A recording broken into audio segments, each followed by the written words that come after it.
Tres. Bueno, ¿qué tal? Buenas tardes, ¿cómo les va? Bueno, es un verdadero gusto estar con todos ustedes, un equipo impresionante en el día de hoy. Vamos a hablar de glaucoma congénito, vamos a hacer una introducción del glaucoma congénito y luego vamos a tener a la doctora Viviana Budi, quien nos va a hablar en términos generales de glaucoma congénito y el tratamiento de la cirugía clásica y el tratamiento micropulsado como estrategia de tratamiento. Luego vamos a tener al doctor Gabriel Lascano, de México, quien nos va a hablar de los dispositivos de drenaje como una alternativa al tratamiento. Y por último, el doctor Juan Sampaolesi, defendiendo lo que sería la ciclodestrucción. Bueno, muy buenas tardes a todos y bueno, es un placer tenerlos acá. La verdad que sí. Gracias, Nicolás, por la presentación de los speakers. Va a comenzar la doctora Viviana Budi. La doctora Viviana Budi es jefa del servicio de clínica del Hospital de Pediatría Juan Garrahan. Es presidenta saliente de la Sociedad Argentina de Oftalmopediatría Infantil. Y bueno, ¿podés compartir pantalla, Viviana? Un gusto tenerte con nosotros. Hola, ¿cómo están? El glaucoma infantil en menores de 5 años es el padre de las peores ambliopías, porque la esclera es complaciente y el aumento de presión genera buftalmos con miopización. A su vez se genera edema corneal que, si se cronifica, se transforma en un edema crónico con ambliopía por deprivación. Las rupturas de las DSM producen estrías de Hub que dejan nébulas que además producen un astigmatismo irregular miópico y se interesan el área pupilar, generan más ambliopía por deprivación. A su vez, si es unilateral o es bilateral asimétrico, hay anisometropía con más ambliopía, hay daño de superficie ocular, hay daño endotelial y comparte con el glaucoma del adulto el daño del nervio óptico, como podemos ver en esta megalopapila excavada, donde queda solo un muy poco anillo neuroretinal. Son una lámina muy delgada. A su vez genera dolor, fotofobia, epífora, irritabilidad, el chico no come, no duerme, los bebés se arañan el cuero cabelludo o se tiran de los pelos por el dolor, porque estamos hablando, para producir este daño anatómico, de presiones que van entre 35 y 60 milímetros de mercurio. Por eso es el más agudo de los glaucomas y la resolución tiene que ser rápida, urgente. Hay que bajar la presión ocular justamente por debajo de 18 milímetros de mercurio para que el daño no siga progresando. Y lo ideal, si hay un daño del nervio óptico, como vimos en la diapositiva anterior, la neuroprotección es la presión ocular más baja, tiene que estar alrededor de 12 milímetros de mercurio. Para eso tenemos que disminuir la producción de un aposo o aumentar la salida. Y como hablamos de presiones oculares tan elevadas, el tratamiento médico es inviable en estos casos y el tratamiento es quirúrgico. Porque en estos niños la tonometría es anecdótica, el ojo es complaciente. Entonces, estos daños hablan de presiones oculares altísimas y, repito, el tratamiento es quirúrgico. Y he aprendido en 31 años de dedicarme a glaucoma en el Hospital Garrahan, donde operé ya 743 ojos, a maximizar la primera cirugía porque es la que más le va a durar al paciente. El resto van a durar la mitad de lo que fue la primera cirugía. Entonces, si el glaucoma no es muy severo, o sea, tiene un aumento del largo axil de no más de 23 milímetros de mercurio, y hay poco, no hay edema corneal, y tiene una gonioscopía con restos mesenquimáticos, o sea, un ángulo de tipo 1, voy a usar una trabeculotomía, o sea, una cirugía angular.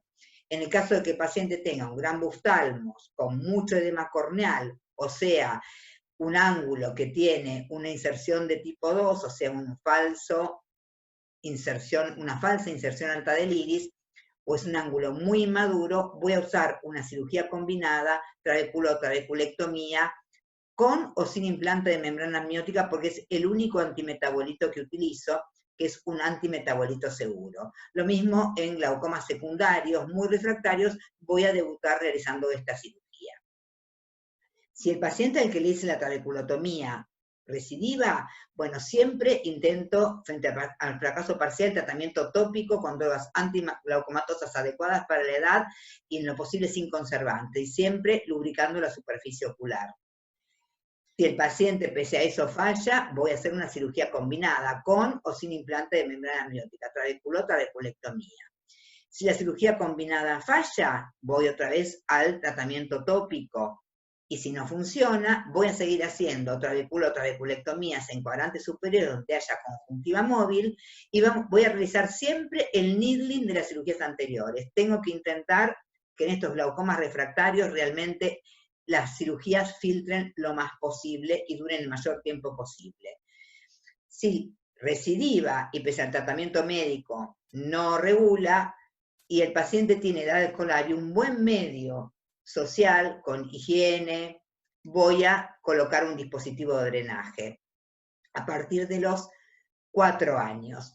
Si es un paciente por debajo de 3 o 4 años, prefiero no colocar dispositivos de drenaje por el riesgo de que se frotan y pueda haber infección, o si son de mal medio, prefiero realizar en estos pacientes el tratamiento con micropulsos. Si al paciente al que le coloqué de edad escolar el dispositivo de drenaje recidiva en su glaucoma y no mejora con tratamiento médico, voy a realizarle también micropulsos. Si los micropulsos fracasan, haré otra sesión con puntos plus, que es realizar puntos de 2 segundos de aplicación a 1 milímetro del limbo con la misma modalidad del micropulso, es decir, una emisión un poco mayor, el 40% del tiempo del diodo, no para hacer ciclodestrucción, sino para hacer un poco más de modulación.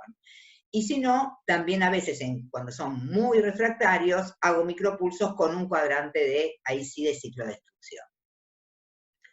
Esta es la trabeculotomía, maniobra de transiluminación de Minsky, justamente para poder ubicar en limbos difusos el SLEM y poder pasar el trabeculótomo. También muy útil cuando uno hace tratamiento con micropulsos, para poder ubicar la pars plano applicata detrás de los cuerpos ciliares. Acá entonces vamos a ver la trabeculotomía en este paciente ya reoperado, y ahí está cómo destechamos el SLEM. Esta es una cirugía con implante de membrana amniótica, fíjense, el paciente con una gran hipotrofia iridiana, con ya una microqueratopatía bullosa, un glaucoma muy descompensado. Siempre suturo la membrana amniótica antes de realizar la trabeculotomía y la trabeculectomía, porque es muy delgada y suturar el ojo hipotónico es muy difícil. La voy a suturar a esclera. Y acá hacemos la paracentesis, siempre con inyección de viscoelástico intracamerular. La trabeculotomía, acá pasa, siempre la membrana está por detrás del lugar donde voy a trabajar quirúrgicamente, y vamos a ver cómo esta rama tiene más dificultad en pasar. Después hago la escleroqueratectomía y una iridectomía bien basal y bien periférica y amplia para evitar que los pilares obstruyan la brecha quirúrgica. Y después suturamos la tapa a la esclera y pasándola por la membrana. De tal manera que la membrana, fíjense, 2 milímetros por detrás, se emplaza del lugar donde voy a hacer la escleroqueratectomía, queda como el jamón de un sándwich, y acá yo voy a suturar la tapa sobre la membrana y sobre la esclera. Y entonces, así queda, me va a permitir, cuando se reabsorba el mes, liberar factores que inhiben la vascularización y la inflamación, y con eso generar una ampolla más adecuada. Y a su vez prevenir la falla temprana, porque me mantiene el flap, digamos, no adherido durante un mes. Por esta técnica recibimos el premio Sound en el año 2004, sobre 14 ojos, durante un seguimiento de 15 meses. Tuvimos un éxito del 93%, que muy parecido al trabajo de Fujishima original, del año 1998, pero fíjense, con los años, toda nueva técnica baja su éxito, y ya tengo 862 ojos con la técnica, donde regulan el 68%, pero siempre es un 15% más que si solo hago trabeculectomía.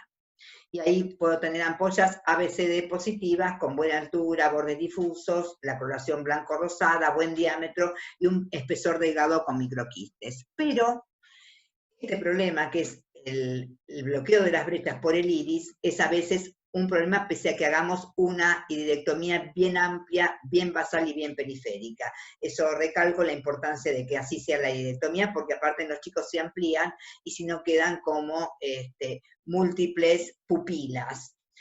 Acá vemos entonces el bloqueo del iris por parte el bloqueo de la brecha por parte del iris. Dispositivos de drenaje. Utilicé el de Molteno, monoplato, doble pato.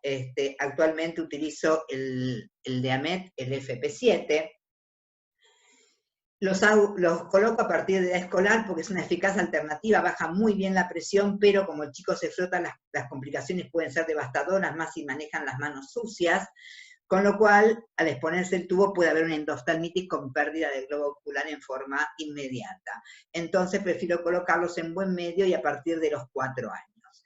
Los tips son adecuar la indicación en la edad del medio, suturar bien el plato, instruir a los padres que se fijen que el tubo siempre esté cubierto por la conjuntiva, hacer tapa escleral.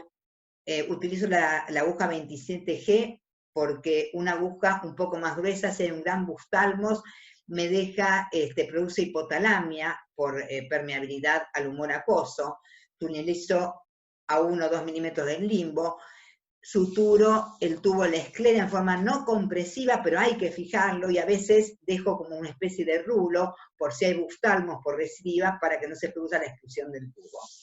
Y dejo un tubo en pacientes pequeños para pupilar largo, siempre bien paralelo al plano iridiano. Y fijo el tubo, además, con un parche de escleropericardio. No uso colgajo de esclera autólogo, porque las escleras de los chicos son muy delgadas, pero sí utilizo pericardio. Y acá tenemos, este paciente es un Stuhlschreiber de 14 años, por eso el tubo no se deja tan parapupilar y largo. Estos son los angiomas. Fíjense que tunelizo, hago tapa escleral, tunelizo, y ahí coloco el tubo bien sobre el plano del iris para evitar que bascule y toque el endotelio corneal. Van a ver que siempre lo suturo con un punto a la esclera. En otros pacientes dejo una especie de remanente de tubo tipo arco, por si el globo creciera, para que no se produzca la expulsión del tubo y el acortamiento. Y vamos a colocar, como van a ver, además, el pericardio. Por supuesto que siempre hay que realizar la prueba del tubo antes de colocarlo, purgar el tubo. Así son los postoperatorios inmediatos para pupilares largos en pacientes menores y siempre sobre el plano del iris. ¿Qué hago sobre el cuerpo ciliar? Bueno, endociclofotocoagulación no tengo experiencia, citodestrucción hago hace muchos años ya en ojos ciegos dolorosos no tumorales. Si un ojo es sospechoso, preferimos en un ojo ciego y doloroso la enucleación. El tratamiento tópico, bueno, para disminuir la producción de un acuoso, pero en 2017 comienza la ciclofotocoagulación transescleral con micropulsos. Hay 4 equipos en Argentina, usé todos, preferentemente tengo experiencia con 2. Lo que hace el micropulso es emitir el diodo láser el 30% del tiempo, con lo cual calienta el cuerpo ciliar a 37 grados y con eso produce una disminución de producción de humor acuoso. Además, tiene cambios sobre el músculo ciliar, abriría el trabeculario y mejoraría la vía supracoroidea. Mientras que la ciclodestrucción, que es lo que yo no realizo habitualmente, es calentamiento a 350 grados con el famoso POP. Acá en el micropulso, no. Este es hecho con la sonda del subciclo. Acá vemos cómo pintamos, dejando hora 3 y 9 libres, en forma estándar, 80 segundos abajo, 80 segundos arriba, bien perpendicular, hay que poner la sonda, y la coloco a 2,5 a 3 milímetros del limbro según la edad, porque tiene que ir en part plana o part plicata. Esta es la otra sonda, que es la del equipo de IDEX, que ya emite a 3 milímetros, a veces las tengo que anteriorizar si son pacientes muy chicos. Tengo hecho 100 ojos, pero hice un trabajo que se publicó en la revista RAOI con 42 ojos, con un éxito del 37% en 19.5 meses, con la ventaja que, con una sola sesión, con la ventaja que esto se puede repetir. Hay trabajos que hablan de más éxito porque toman las sesiones con respuesta dentro del éxito. El tiempo medio de fracaso es casi la mitad de lo que fracasa el fracaso en un adulto, que es de 6,8 meses. Bueno, ya dijimos que el mecanismo sería modulando cuerpos ciliares. Hay que tener en cuenta la dificultad de hallar anatómicamente la ubicación de la par plana y los cuerpos ciliares en ojos oftálmicos y reoperados o con digenencias, por eso las maniobras de transiluminación o la VM pueden ayudarnos. Y en pacientes con cirugías previas también hay distorsión anatómica, por eso a veces uno piensa que hizo micropulso en el lugar y tal vez el fracaso es porque no se hizo adecuadamente. Y hay una rápida recuperación en el cuerpo ciliar infantil versus al del adulto. Acá tenemos el trabajo, lo publiqué en la revista RAOI, que es la revista de la Sociedad Argentina de Oftalmología Infantil. Este es un trabajo publicado por Logioco, Sanutic y colaboradores en los archivos de la Sociedad Española, donde ellos tienen a 12 meses un 73% de éxito, mucho más alto que lo que nosotros obtenemos en los niños y con mucho más plazo. Y esta es la técnica plus a la que me referí, que es agregándole los puntos alrededor del limbo a 1 milímetro del limbo. En conclusión, las ventajas, por lo que yo realizo este método, que requiere una curva de aprendizaje corta, no incisional, ideal para la pandemia, es no destructivo por la larga expectativa de vida del niño, casi no tiene contraindicaciones, es una opción para ojos únicos reoperados, que han tenido complicaciones quirúrgicas y de mal pronóstico. La edad más precoz, en lo que he realizado es de 2 meses, tiene un postoperatorio amigable, permite una rápida inserción escolar o laboral, y se puede reaplicar. Yo puedo reaplicar a los 2 o 3 meses sin problema, incluso se puede operar un paciente que ha tenido un micropulso. Hoy en día, si tengo que reaplicar, agrego esos puntos plus o 2 o 3 puntos de ciclodestrucción, un cuadrante. Las desventajas, bueno, sedación en los chicos usamos, en adultos hay que usarla porque duele, hay dolor, hay que manejar el dolor. Todos tienen que continuar con el tratamiento tópico, pero no la acetazolamida, como vienen muchos de estos chicos ya medicados porque son glaucomas súper refractarios. La corta duración de los resultados es una desventaja, porque el cuerpo ciliar del chico se recupera rápidamente, y el costo, porque esto no está disponible en medios hospitalarios. Muchísimas gracias por su atención. Bueno, ahora el doctor Gabriel Lascano, médico asociado del servicio de glaucoma del servicio del Hospital La PEC de México, nos va a hablar un poquito de sistemas de drenaje, válvulas en el tratamiento de glaucoma congénito. Gabriel, te dejo el mando. Hola, gracias Nico. Saludos a todos y bueno, déjame compartir pantalla y vamos a hablar de algo muy interesante que en realidad a mí me tocó mucho el auge como fellow, como residente de las válvulas en congénitos en México, en el Hospital de la Ceguera, que es un lugar donde se pusieron muchísimas válvulas. Y mucho de lo que les voy a presentar son datos, videos de pacientes del servicio que nos tocó revisar y que a la fecha seguimos viendo.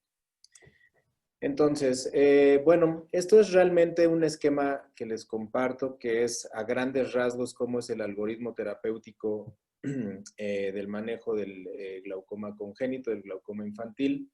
Y en términos generales, les puedo decir que en la línea de tiempo del glaucoma, los implantes de drenaje, en su mayoría o en la mayoría de los casos, están destinados para cuando el paciente tiene cirugías previas, llámese goniotomía, trabeculotomías, trabeculotrabeculectomías, y fallan.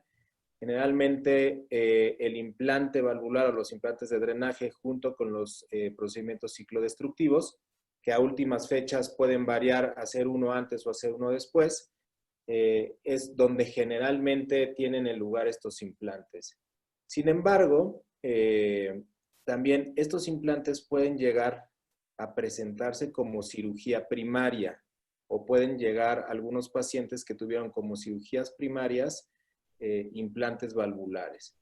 Y aquí es donde yo quiero hacer un poco más de referencia, porque una válvula como un implante primario tiene que ser un caso muy especial para realmente poderse recomendar como tal. En términos generales, ¿cuándo se recomendaría un implante valvular como primera opción?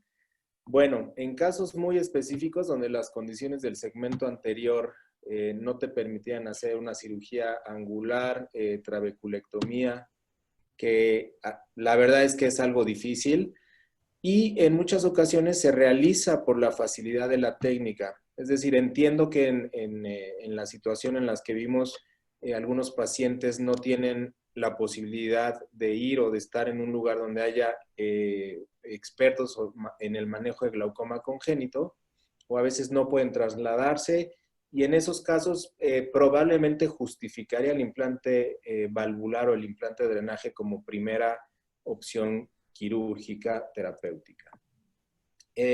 Aquí lo que quiero mostrar en este video, para los que lo conocen o los que no habían visto antes, es un implante valvulado FP8, que es de la casa comercial New World Medical. El implante en la técnica quirúrgica no difiere para nada de un implante FP7, que es un implante de 184 milímetros de mercurio, mientras que este pediátrico es de 96, prácticamente la mitad. Voy a poner pausa porque lo que quiero darles a notar en este video es, fíjense ustedes la cantidad de tejido sano que se está tocando en esta primer cirugía. O sea, si nosotros optamos por un implante de drenaje, valvulado o no valvulado, como primer cirugía, fíjense la extensión de conjuntiva de tenón y de esclera que estamos involucrando. El problema no va a venir ahorita, el problema va a venir en unos años cuando esto falle.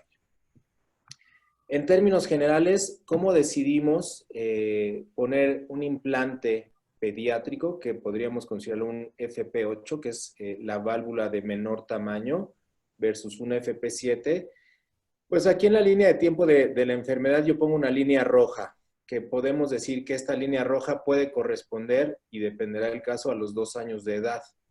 Porque recuerden, nuevamente en términos generales, del nacimiento, los 2 primeros años es cuando el globo ocular mide en promedio 17 milímetros y en estos 2 años tiende a crecer hasta 4 milímetros en condiciones normales. La amplitud de la cámara anterior también es mucho más estrecha, desde 2.6 para esto llegar a 3.5 en el adulto. Y entonces, tanto el eje anteroposterior como la amplitud de la cámara anterior es algo bien importante que tenemos que tener en cuenta. ¿Por qué? Porque cuando el eje anteroposterior aumenta, las válvulas se desplazan, los tubos se desplazan, y esto realmente pueden reorientar el tubo y condicionar lesiones a nivel de la córnea, que ese es otro problema adicional. Por eso, cuando el eje anteroposterior está en 21 o más, o el paciente tiene más de 2 años, es preferible poner FP7. La otra cuestión es que si nosotros en un ojo pequeño queremos poner un implante grande como el FP7, la tasa de extrusión, de erosión corneal y de desplazamiento va a ser muy elevada. Ahora, para esto quiero referir a un artículo que se publicó en el Hospital de la Ceguera, encabezado por el doctor Félix Gil y Oscar Alvis. Fíjense, aquí lo que se revisó de manera retrospectiva son los 128 pacientes. En realidad fueron más, fueron 400 pacientes que se operaron en 10 años, pero 200 pacientes más menos, no recuerdo bien el número, no cumplían los criterios para incluirse en el estudio. Y de estos, obviamente, los glaucomas del desarrollo, junto con los glaucomas congénitos, fueron los pacientes que con mayor frecuencia se operaron. En estos pacientes, la mitad, en términos generales, tenía una cirugía de glaucoma previa fallida, y el otro 50% no tenía ninguna cirugía, o sea, se les implantó este implante de drenaje de manera primaria. Ahora, si volvemos al mismo punto, un implante como cirugía primaria, me preguntas, ¿va a servir? Definitivamente va a servir, porque nosotros vemos que en este trabajo se encontró el primer año, 96% de los pacientes tenían éxito completo calificado, y de ahí en adelante cada año el porcentaje de éxito fue disminuyendo hasta llegar casi a un 40% en el año 5 de este implante. Es decir, en términos de funcionalidad y de disminución de la presión intraocular, ¿funciona? Sí. El problema es cuánto tiempo va a durar ese implante funcionando. Entonces, eso es lo que tenemos que pensar. a pesar de que es una cirugía que nos va a funcionar por un tiempo determinado, también nos puede generar problemas que en un futuro tengamos que resolver. No nada más la complicación de esa cirugía, sino el descontrol de la presión, que como vemos en este cuadro, fue la causa principal de falla de estos pacientes. Pacientes con implantes primarios valvulares, el 60% tuvo fibrosis y esa fibrosis fue significativa desde el año 3-4. Entonces, estos pacientes van a requerir otro procedimiento o múltiples procedimientos más. Y el segundo, o las segundas tasas de complicaciones más elevadas, que aunque aquí se ven poco en este artículo, es las complicaciones que se pueden tener por desplazamiento de la válvula o reacomodo del tubo, que serían descompensaciones corneales. Por supuesto, casos de endoftalmitis, que se presentó uno, casos de desprendimiento de retina asociado a la técnica a la hora de suturar el cuerpo valvular, también se presentaron, pero en un número menor. Entonces, las dos principales causas de falla son falla de la cirugía por aumento de la presión intraocular por fibrosis de la cápsula y complicaciones que son secundarias al movimiento del tubo o que son al desplazamiento del cuerpo valvular. Primera causa de falla, presión incontrolada, ya sea por vesículas muy planas, fibróticas, que se adhieren literalmente al cuerpo valvular y que no permiten una difusión del humor acuoso, o por vesículas quísticas o macrovesículas, que no nada más van a dar una alteración anatómica y cosmética a un paciente pediátrico, sino que además van a generar falla de la cirugía y aumento de la presión intraocular. Y el problema de estos cuerpos valvulares que están enquistados es que posteriormente cuando fallen, aunque nosotros hagamos un destechamiento, que es lo que hacíamos prácticamente en todos los pacientes pediátricos que se operaban de implante primario, aunque tú hagas esto, esta conjuntiva y esta tenon va a volver a cicatrizar. Y fíjense toda la superficie que se ha tomado o que ha sido involucrada en esta cirugía. Entonces, el pronóstico de las siguientes cirugías que tú hagas en un paciente con una válvula primaria va a ser mucho menor de por sí de lo que ya es. Este video es un video de la doctora Magdalena García Huerta del hospital, en donde se aprecia esto. Lo que les comento es un destechamiento bastante exitoso en el momento quirúrgico, pero en el futuro definitivamente va a llegar a una falla. Y el otro es un video de un paciente que se le implantaron 2 cuerpos valvulares o 2 implantes de drenaje, que también esto se cayó mucho en esto, pensando que al implantar 2 cuerpos valvulares, esto iba a ser pues bastante funcional. Fíjense la flecha roja de la izquierda como muestra un tubo que está alargado. Esto probablemente fue por un desplazamiento del cuerpo valvular que se debe al crecimiento del globo ocular. Mientras que la flecha roja del lado derecho se aprecia un tubo bastante bien acomodado, bastante bien centrado en la cama anterior, pero que definitivamente genera cambios a nivel de endotelio. Este video es del doctor Mauricio Turati, también es un video de un paciente con glaucoma congénito y 2 implantes valvulares. Por lo tanto, ¿cuáles son las recomendaciones que después de todo este trabajo y después de toda la experiencia en el hospital encabezado por el doctor Félix Gil nos ha dejado a todo el servicio y en la práctica? Son 2 cosas. Y para esto voy a ponerle play al video, perdón, y voy a poner pausa. La primera es, fíjense, una vez después de acomodado, de suturado el cuerpo valvular en la esclera, lo que se hace es fijar el tubo a la esclera.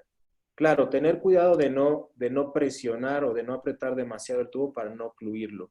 Pero el hecho de que tú sutures el tubo a la salida del cuerpo valvular va a disminuir la probabilidad de movimiento, de desplazamiento de la válvula y de complicaciones secundarias a erosión por el tubo. Y la otra es, nosotros utilizamos la técnica larga, pero fíjense la posición del tubo. Aquí es un tubo que no entra a las 11 o a la 1 como entraría una válvula o un tubo en un paciente adulto, sino aquí lo que tratamos es de hacer una entrada con un túnel largo y entrar más o menos en el horario de las 12, que es donde el área que se encuentra ocluida por el párpado, ¿no? De manera que si hubiera alguna descompensación corneal o algún toque, sea en el área que no afecta el eje visual. Esas son las dos recomendaciones que tenemos por parte del doctor y del servicio después de todos estos casos operados con implantes valvulares. Entonces, para concluir, y lo que quiero que se lleven de mensaje, y es lo que yo he aprendido y que quiero transmitir es, en un paciente con glaucoma congénito, o glaucoma infantil, si las condiciones del ojo y del glaucoma lo permiten, evita el implante en los primeros 2 años de vida. Porque si tú lo implantas en esa edad, este implante se va a tapar cuando el niño o el paciente pediátrico esté alrededor de los 4 años. Entonces lo que queremos es que dure más tiempo y no queremos limitar el uso de otras cirugías.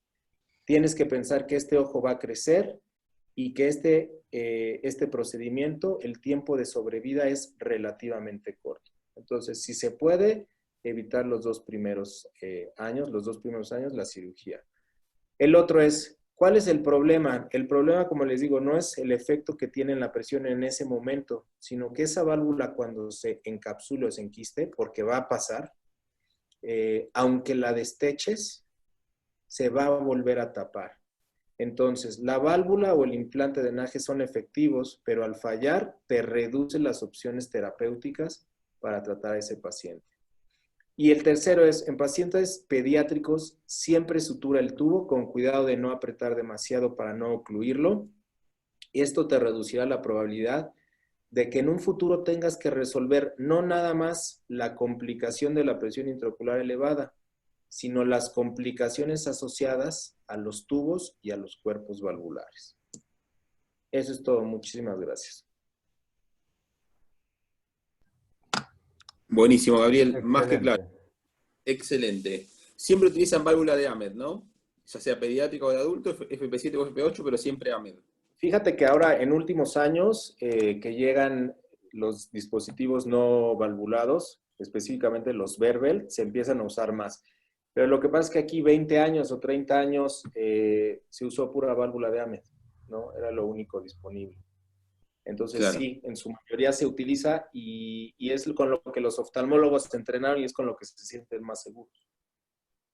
Perfecto. La sobrevida, por lo que vi, es un poquito menor que en pacientes adultos, en los pacientes pediátricos.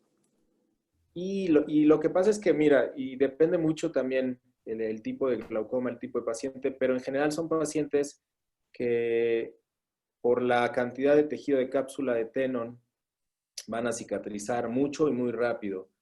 Y también lo que decía la doctora Budi, o sea, son pacientes en los que no puedes dejar tanto el ciclo tan prolongado de esteroides, ¿no? No puedes, quizás a lo mejor un adulto puedes usar antimetabolitos en el cuerpo valvular, en un niño es bastante delicado hacerlo. Por lo tanto, realmente el objetivo de esto es evitar la cirugía valvular como primera opción terapéutica. Porque ustedes lo sabrán y les habrán llegado pacientes seguros que tienen glaucoma congénito que llegan con 1 o 2 válvulas ya fallidas de 2 o 3 años de edad. Pues ahí te limita totalmente el accionar, ¿no? Ese es realmente el consejo.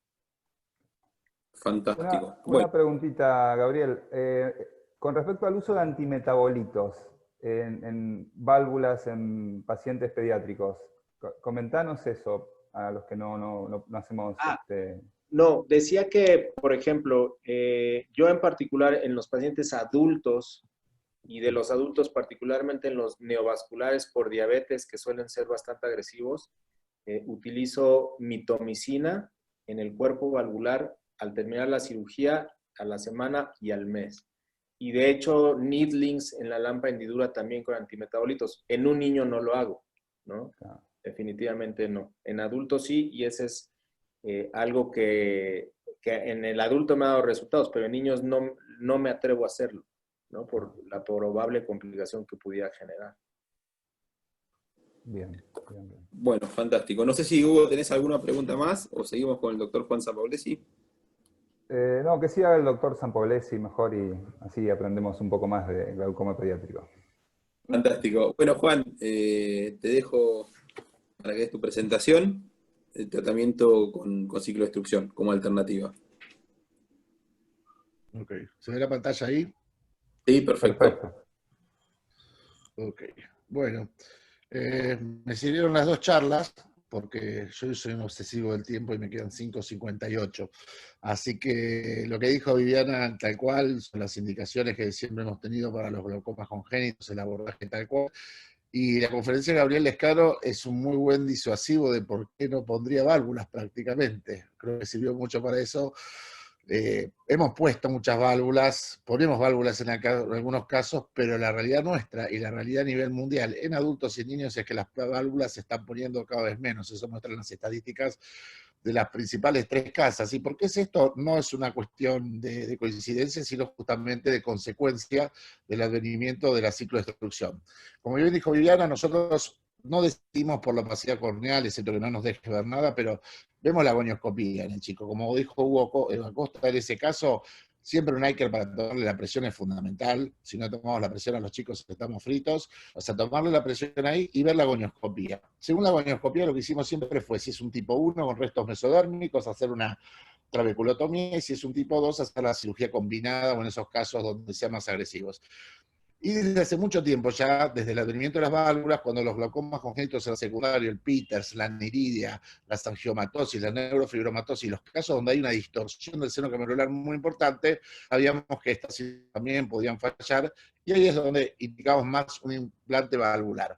Sin embargo, hace unos años ya empezaron trabajos como el que les cito acá abajo, perdón, en la próxima diapositiva, de cómo la ciclodestrucción, tanto en Estados Unidos como en Europa, empieza a ser considerada como cirugía de primera línea en todo tipo de glaucoma pediátrico, o sea, no solamente los congénitos, sino, por ejemplo, en los secundarios a las aniridias.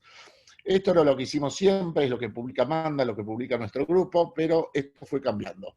Fíjense este trabajo, que es de hace unos años, estos autores nos llevan prácticamente 8 años de adelanto. No es que nos tiramos a hacer ciclodestrucción por sí, pero pensamos, che, no estaría bueno esto en los chicos. Bueno, este es el grupo americano con 8, ahora casi 9 años de seguimiento, y ellos reportan un éxito después de la ciclodestrucción como procedimiento primario en toda forma de glaucoma pediátrico del 67.6% tras 1 o 2 aplicaciones. ¿Qué quiere decir traducido esto?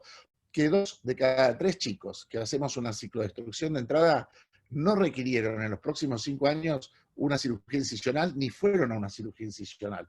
O sea que es una buena forma, si cambiamos la forma en la que pensamos hasta ahora, de acceder al ojo sin ingresar al globo ocular, bajar la presión, y cuando esto falle, después de 1 o 2 aplicaciones, entonces sí a la cirugía incisional como lo hacíamos anteriormente. Obviamente, otro punto importantísimo que también rige en el adulto es que hay muchísima menor pérdida de células endoteliales que las válvulas. Esto es un 30% de lo que se pierde con las válvulas. Imagínense si un solo tubo pierde el 22%, 2 tubos pueden perder el 30%, no es que se suman, pero en 5 o 6 años, además de todo lo que dijo Viviana sobre ese endotelio, vamos a tener una pérdida muy acelerada de las células endoteliales, y eso nos lleva a un trasplante de córnea en un chico, que es otro problema extra muy grande, además de que tenía glaucoma congénito. Fíjense, este chico, este es una neurofibromatosis, un caso muy difícil, no se ve nada. Fíjense a la derecha arriba, a los 3-4 días y después, una presión que baja de 60 prácticamente a 12, la córnea se transparenta, disminuye el largo axil, y ustedes hicieron esta cirugía en 28 segundos aplicando en 2 hemisferios. Este es más o menos para que vean la técnica, pero es la misma en todos lados. Es una técnica que hacemos 7 puntos por cuadrante, separados en espacio de por medio. Entonces es una cirugía que lleva 28 segundos. Hacemos una buena anestesia paravulvar, sobre todo para que no le duela ni durante por la anestesia general, pero que no le duela después del acto quirúrgico, porque si no el diodo puede presentar dolor.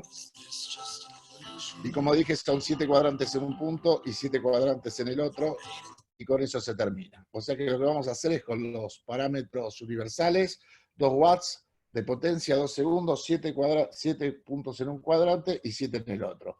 En casos muy, muy refractarios se puede hacer más, nosotros no lo recomendamos, hacemos entre 1 y 2 cuadrantes, y en la reaplicación, si hace falta, podemos hacer un tercer cuadrante. En general, nunca hacemos más de eso, es muy difícil que lo hagamos más veces que eso, pero con esto suele ser más que suficiente. Fundamental, no tocar hora 3 y hora 9, no hacer más de 2 cuadrantes, no hacerlo sobre cirugías previas y hacerlo 1 milímetro en limbo. Lo más importante que mostró Viviana, la transiluminación, la maniobra de Minsky, porque estos chicos tienen limbos difusos, tienen miopía adquirida, y este es el video que les quiero mostrar. Fíjense lo difuso que puede ser un limbo. Fíjense las zonas de escleromalacia, el afinamiento esclerocorneal que hay, y fíjense que nosotros podemos creer que estamos a 1 milímetro del limbo, pero cuando transilumino, fíjense qué lejos que está el limbo atrás. ¿Lo ven ahí entre la oscuridad y la luz? Entonces tomo ese punto de referencia, y una vez que tome ese punto de referencia, si pongo la luz, fíjense que voy a estar mucho más lejos de lo que yo creía que era el limbo esclerocorneal. ¿Sí? Estoy ahí atrás. Eso me va a dejar obtener el pop que voy a sentir cuando se rompe el cuerpo ciliar en ese lugar y saber que estoy haciendo la ciclodestrucción en el lugar exacto. Así que bueno, si bien todas las cirugías son buenas y la que pueda hacer el cirujano que esté a mano va a ser la mejor en general, porque en estos chicos no hay que perder tiempo, la idea es que hay un nuevo enfoque de esto sin entrar al ojo y que por lo menos en los años que lo llevamos haciendo nos ha dado un resultado muy bueno. Eso es todo, gracias. Fantástico, Juan, clarísimo. Muy, muy bien. Bueno, entonces, en términos generales, podríamos hablar un poquito de glaucoma congénito, que la primera cirugía es más que fundamental, que es con la que nos marca el pronóstico visual muchas veces del paciente, ¿no? No sé si coinciden con eso. Por otro lado, que no utilizamos antimetabolitos, en general tratamos de evitarlos. Que el uso de corticoides, si bien lo utilizamos como antiinflamatorios y para mejorar la parte de la ampolla, muchas veces estamos algo limitados por el tema de que son muy respondedores. Y bueno, y considerar la ciclodestrucción como una alternativa también a este tipo de glaucomas, más que nada cuando son muy agresivos. Y yo agregaría lo que dijo el doctor Gabriel Lascano, ¿no? Dejar los dispositivos de drenaje, yo los pongo a edad escolar por un medio social, porque se frotan y muchas veces terminan con una infección severa, pero coincido que los 2 primeros o 3 primeros años no son los ideales para un dispositivo de drenaje como primera cirugía. Perfecto. Buenísimo. Bueno, fantástico. No sé si alguien quiere agregar algún comentario más. Oye, Nico, no sé si pueda hacerte una pregunta a ti y a Juan. Mira, Sí. yo recién que empiezo a hacer ciclodestrucción en niños, la verdad me ha gustado. La pregunta hacia ustedes es, ¿dejan algún tratamiento prequirúrgico esteroideo? Digo, me ha tocado, me llegó un paciente hace no mucho con un cuadro uveítico bastante severo después de láser transescleral. ¿Recomiendan dejar algún esteroide oral o alguna cosa así, algún manejo específico? Bien, Juan, ¿querés que te...? Bueno, si quieren lo contesto. Habitualmente no dejamos medicación antes de la cirugía, pero sí ni bien se hace la cirugía. Por el tema también que muchas veces los corticoides tienden a responder mucho y le suben mucho la presión, pero en el día quirúrgico sí comenzar con los corticoides y después seguirlo, que también va a ser una forma media artesanal, que va a depender de la inflamación de la reacción en cámara que tiene el paciente. Eso lo vamos viendo y también nos vamos fijando cómo se va comportando el ojo contralateral, que a veces tiende a subir mucho la presión con la administración de los corticoides. Pero prequirúrgico, ¿no dejan vía oral? No dejan. No, vía oral no. Okay. Una preguntita a Juan o Nicolás, que tienen mucha experiencia con la ciclodestrucción. Con respecto a la pérdida de agudeza visual post-tratamiento, ¿qué nos pueden decir? ¿Hay pérdida de agudeza visual? En general sí, tenés un reporte a largo plazo de 1 a 2 líneas, no es en la gran mayoría de la población, pero lo tenés en un 10 o un 15%. Frente a una cirugía ambliopizante como es el glaucoma, como dijo Viviana, yo te diría que el reporte en chicos es más difícil de medir, es muy bajo, y como vos, vemos mucho más la actitud del paciente los primeros días, más en los bebés que no le podés tomar agudeza, pero la reacción es muy buena y la reacción inflamatoria en general es muy baja. Nosotros en una serie de 600 casos de congénitos tardíos y adultos tuvimos 2 edemas maculares historios, que es más o menos lo que está en la bibliografía, se trata con antiangiogénicos, o sea que la incidencia realmente es baja. Excelente, bien, bien, bien. Y sí, y también hubo tener en cuenta que en un contexto de un glaucoma congénito, que son muy, muy agresivos, uno por ahí plantear una ciclodestrucción como primera alternativa en un paciente adulto, bueno, uno lo ve medio habitualmente lo evita, pero en este caso, en los pacientes que son tan agresivos, con un ojo tan grande y una órbita tan chiquita, una ciclodestrucción por ahí te va ganando tiempo, que está muy bueno lo que presentó Gabo en relación a cómo se va perdiendo efectividad con los procedimientos, y bueno, te da tiempo para programar una mejor cirugía, mejorar las condiciones de ese globo ocular, y hacer que la cirugía filtrante que le realicemos tenga más probabilidades de éxito que en un principio cuando está tan descompensado. Buenísimo. Una preguntita para Viviana.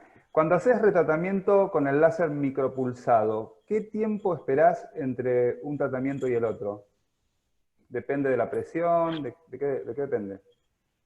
Depende, digamos, del resultado que tuve con el primer tratamiento, porque a veces uno piensa que, digamos, realizó el micropulso en su lugar, pero si es un paciente ya multioperado, muchas veces la pars plicato o pars plana no están en el lugar donde uno piensa, por eso la maniobra de transiluminación que es tan importante. Pero bueno, si hay una recidiva, en el promedio que yo tengo 100 ojos tratados, hice un seguimiento de 42, y la recidiva es aproximadamente a los 7 meses, o sea, casi en la mitad del tiempo de recidiva de los adultos, que se recupera mucho más rápido el cuerpo ciliar.